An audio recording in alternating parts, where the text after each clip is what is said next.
নমস্কাৰ, এই মুহূৰ্তত জনাই আছো ৰাতিপুৱাৰ এটা অত্যন্ত গুৰুত্বপূৰ্ণ খবৰ, কিয়নো দেশ জোকাৰি দিয়া ধিং কাণ্ডৰ অভিযুক্তক ইতিমধ্যে মৃত্যু হৈছে। পুখুৰীত পৰি ধিং কাণ্ডৰ অভিযুক্ত তফাজ্জুল ইছলামৰ মৃত্যু হৈছে। আমি জনাই আছো এটা গুৰুত্বপূৰ্ণ খবৰ, ধিং কাণ্ডৰ অন্যতম পাখণ্ড তফাজ্জুল ইছলাম নিহত হৈছে।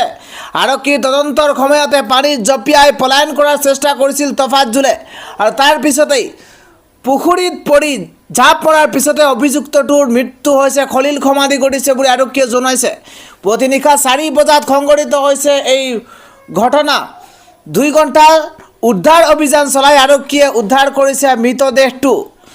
আন 2 পাখণ্ডক বিচাৰি আৰক্ষীয়ে চলাই আছে অভিযান।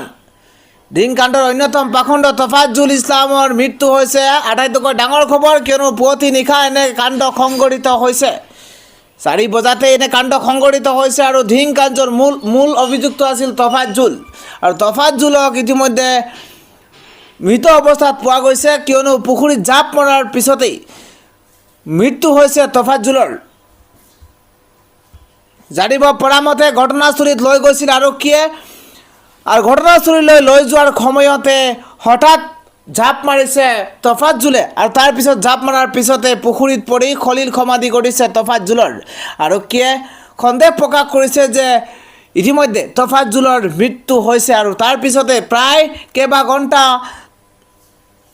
সন্ধান কৰাৰ পিছতে ওলাইছে মৃতদেহ তফাজ্জুলৰ। পুখুৰীৰ পৰা উদ্ধাৰ কৰা হৈছে অৱশেষত তফাজ্জুলৰ মৃতদেহ।